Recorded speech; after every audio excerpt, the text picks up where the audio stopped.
Kemenangan sapu bersih Indonesia ke atas Curaçao. 2 perlawanan menang, 3-2 dan juga 2-1. Jom kita saksikan video ini, guys.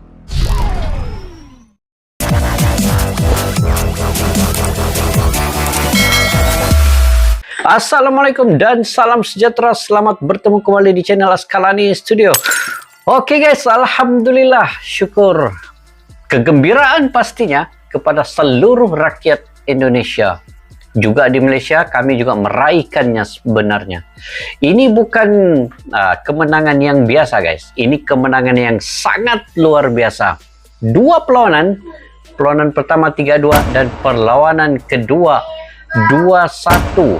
Bukan senang, guys, untuk mengekalkan kemenangan itu. Hasil daripada kekuatan dan stamina pemain, komitmen pemain, kerjasama sepasukan, keserasian di dalam lapangan, di luar lapangan, itu semua diambil kira. Pemain-pemain telah menunjukkan satu kekuatan, satu mutu permainan yang cukup membanggakan, guys.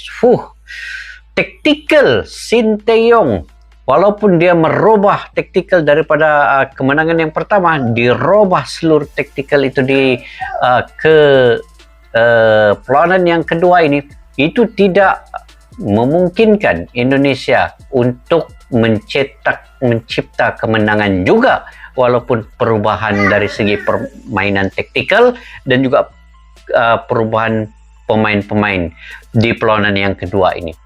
Ramai pemain yang tidak dimainkan di perlawanan kedua ini. McLock tidak dimainkan juga.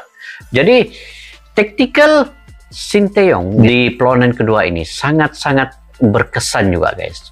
Permainan Indonesia itu makin laju dan makin cepat, ya.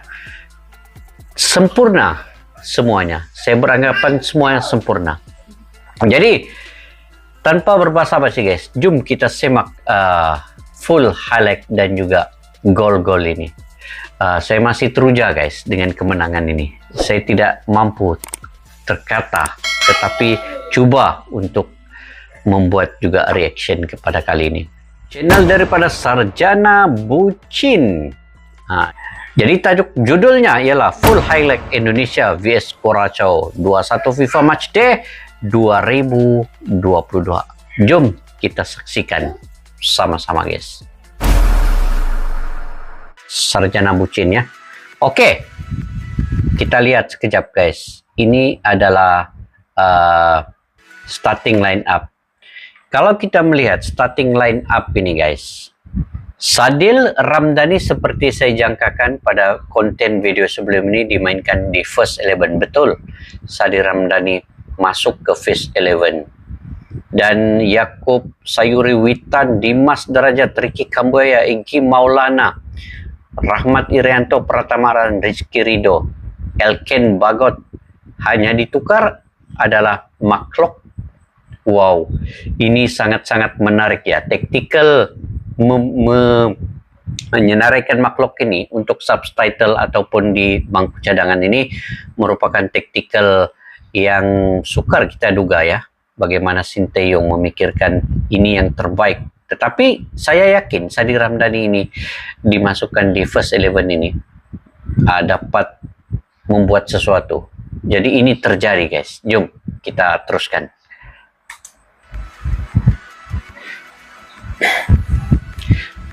Sistem 3-4-3, ya.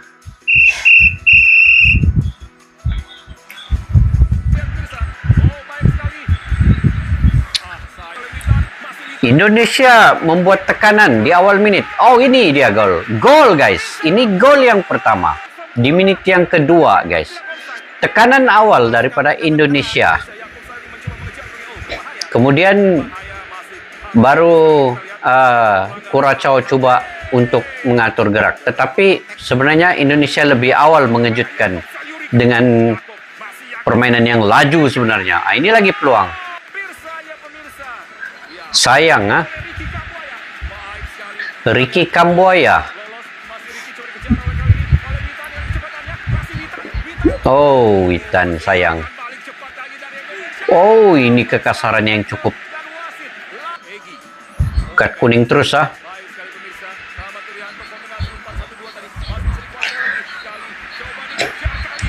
Curacao mengecilkan bagian tengah itu guys.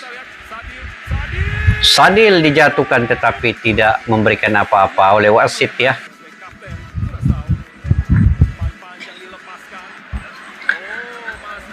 Bagian pertahanan Indonesia cukup baik pada malam ini, diketahui oleh Elkin Bagot ya.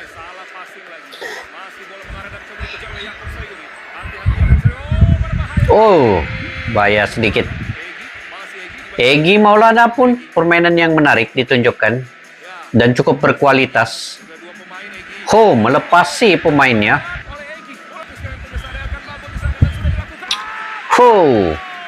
Elkin Bagot naik ke atas. Sadil.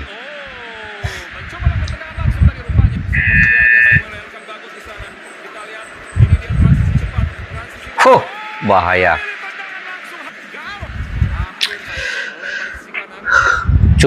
Pertahanan cukup kental ya Indonesia, kental dan konsisten untuk bertahan. Itu yang penting sebenarnya.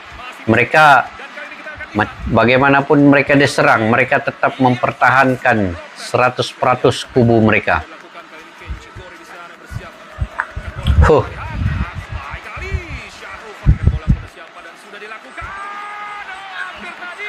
Oi.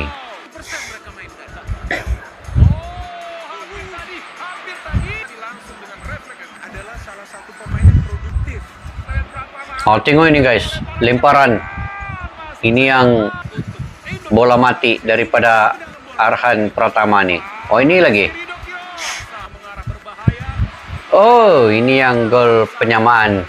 Baru semenit di separuh masa kedua, Curacao dapat menyamakan kedudukan 1-1.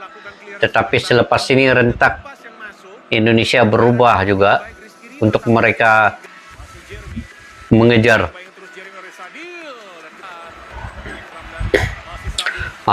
Tengok.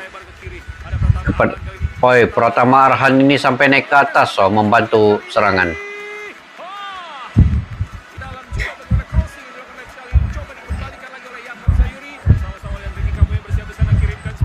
Ini lagi. Bahaya sedikit.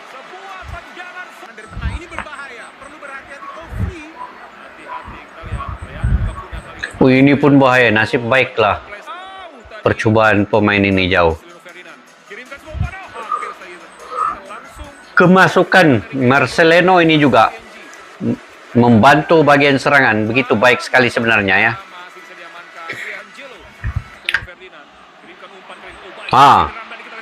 Sadil pun kencang juga kanan Sadil nih, walaupun dia kirinya lagi padu lah.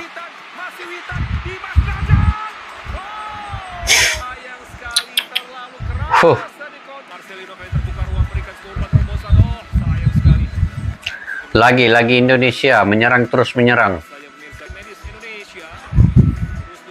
Kita tengok penyokong guys, penuh stadion dengan memberikan sokoncannya begini.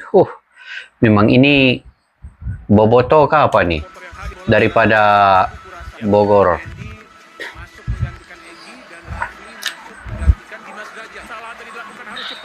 Oke, Dimas keluar, Egy keluar. Marcelino.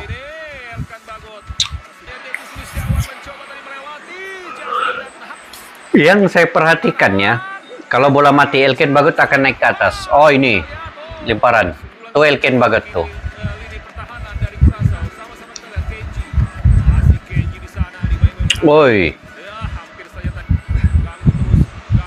Bahaya. Tapi memang rancak lah mainkan guys, laju kan permainan. Sayuri, sedikit lagi ya.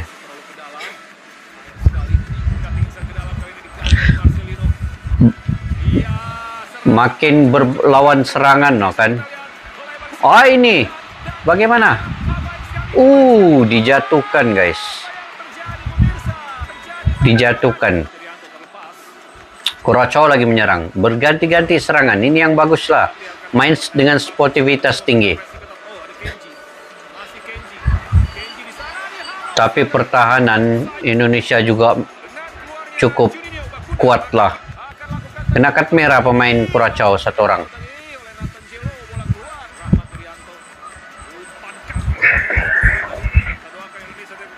Oh, ini lagi bahaya juga. Memang serangan-serangan balas juga lah kan. Oh, ini Witan, gol. Ini gol guys, gol. Kemenangan di menit yang ke-86. Witan juga lah.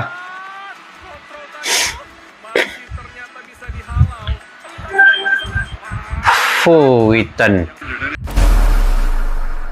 Kemenangan penuh, kemenangan yang seharusnya diraihkan oleh seluruh rakyat Indonesia, guys. Ini wajib Indonesia memenangkan perlawanan ini. Kalau melihat kepada permainan, itu Indonesia cukup laju, cukup cepat, kontrolnya bagus, kawalannya bagus. Semua pemain berfungsi, guys. Semua pemain berfungsi. Risiko besar apabila konten saya sebelum ini, tactical itu telah diubah oleh Sinteyong. Jadi ini benar-benar berlaku. Tactical telah berubah. Yang mana 3 pemain tidak dimainkan pada perlawanan kedua ini, yaitu McLock, kaptennya Farudin, dan juga penjaga gol Nadio. Itu risiko besar apabila tactical diubah. Tetapi STY atau Sinteyong mengambil risiko itu dengan bertanggung jawab sepenuhnya. Dan dia berani untuk mengubah tactical itu, dan hasilnya juga sangat lumayannya. Kemenangan ini kemenangan untuk STY dan juga semua pemain sebenarnya. Pemain yang menggantikan itu juga menjalankan tugas dengan baik. Kepercayaan yang diberikan oleh Sinteyong itu dibalas dengan harga yang tinggi dengan kemenangan ini. Ya, seperti Sadi Ramdhani, Rahmat Irianto, dan juga penjaga gol yang baru dimainkan juga oleh Sinteyong. Ini cukup Sinteyong yang memahami sendiri, guys. Pengalamannya itu digunakan sepenuhnya untuk merubah sistem taktikal itu. Walaupun di atas formasi 3-4-3, masih dalam formasi yang sama, tetapi kedudukan pemain itu berubah. Jadi saya pun tidak dapat memikirkan itu sebenarnya. Apabila tactical itu berubah dengan pemain yang sebenarnya seperti McLock ini, pemain yang hebat, dan Fakhrudin ini, kapten, guys. Kapten itu digantikan dengan McLock yang telah mencetak gol ketika perlawanan pertama. Itu digantikan serta-merta. Dan tidak ada juga dalam bangku cadangan untuk perlawanan kedua ini, untuk digantikan dalam babak kedua perlawanan sebentar tadi. Jadi saya tidak tahu bagaimana STY memikirkan semua ini. Dan inilah kelebihan yang ada pada Sinteyong, sanggup berani mengambil risiko yang tinggi dengan keadaan lawannya itu di ranking yang ke-84. Walhal Indonesia di ranking 155 dengan kemenangan yang pertama 3-2, tetapi telah dirubah taktikal itu di perlawanan yang kedua, juga mendapat kemenangan 2-1. Ini fantastik, guys, menakjubkan. Bagi saya cukup menakjubkan ya. Fungsi yang cukup baik ke semua pemain. Kalau saya ambil perkiraan pemain yang paling cemerlang pada malam ini, sebenarnya semuanya cemerlang, tapi saya memilih satu pemain, yaitu Elkan Bagot. Bagaimana dia cukup mengawal di pertahanan, tetapi membantu juga bagian serangan. Bila mana bola mati daripada lemparan, daripada sepakan sudut kona, ataupun daripada sepakan bebas, dia akan membantu pula di hadapan untuk mungkin menanduk atau membuat sondolan. Dan kemudian berlari lagi ke bagian pertahanan, membantu Rahmat Irianto, Rizky Ridho di bagian kawasan pertahanan itu pula. Yang lain juga berfungsi dengan baik, terutamanya Arhan dari sebelah kiri ya, dan juga Surya dari sebelah kanan, Yakub. Itu fungsinya cukup baik, guys. Mereka laju naik ke atas dan kini mereka laju juga turun ke bawah. Jadi kekhawatiran saya sebelum ini ialah mereka pertahanan ini ataupun gelandang tengah ini lambat turun ke bawah. Tetapi di perlawanan yang kedua ini mereka laju naik ke atas, laju juga turun ke bawah. Arhan dan juga Yaakob sore ini. Begitu juga fungsi Egy Maulana, Kambuaya dan juga penyerang. 3 serangkai, Sadil, Witan Sulaiman dan juga Dimas Derajat ini. Semua berfungsi dengan baik, guys. Bagaimana gol pertama itu dicetak oleh Dimas Derajat melalui Witan yang dahulunya menyepak kencang di tepis penjaga gol dan kemudian muncul Dimas untuk menyudahkan gol awal di menit yang ketiga. Oh, itu cukup cantik, guys. Gol yang cukup berkualitas tinggi, kencang dan padu. Manakala gol penyamaan itu mungkin hasil kesilapan yang sedikit, di mana separuh masa babak kedua dimulakan terus mengejutkan dengan gol Curaçao. Tetapi itu tidak mematahkan pun sedikit semangat pemain-pemain Indonesia untuk bermain laju. Sistem menyerang tetap digunakan, walaupun mereka bertahan juga untuk menyukarkan pemain-pemain Curaçao ini di bagian gelandang. Itu telah dikunci sepenuhnya oleh Arhan, oleh Egy, oleh Kambuaya dan juga Yaakob untuk menyukarkan gelandang tengah bagian Curaçao ini. Mereka tidak dapat berbuat apa-apa. Dan gol kedua berpunca juga daripada Witan melalui Elken Bagot. Ini yang saya katakan, Elken Bagot ini pemain yang cemerlang, paling cemerlang dan man of the match kalau saya membawanya pada malam ini. Dia membawa daripada bawah dan kemudian naik ke atas terus kepada Witan. Witan pula mengelecek 2-3 pemain, menyilang ke sebelah kanan dan disitulah Dende menyudahkan gol cantik di menit yang ke-87 untuk kemenangan. Di menit yang ke-86-87 begitu, guys. Untuk gol kemenangan kepada pasukan timnas Indonesia. Wow. Ini cukup dan saya tidak mampu berkata, guys. Pertamanya, keberanian Sinteyong mengubah taktikal dan juga keberanian pemain yang diberi kepercayaan itu untuk mereka menyempurnakan kepercayaan daripada Sinteyong untuk mereka bermain itu. Sebenarnya cukup mengujakan, menakjubkan, fantastik, dramatis. Itu semua ada pada malam ini, guys.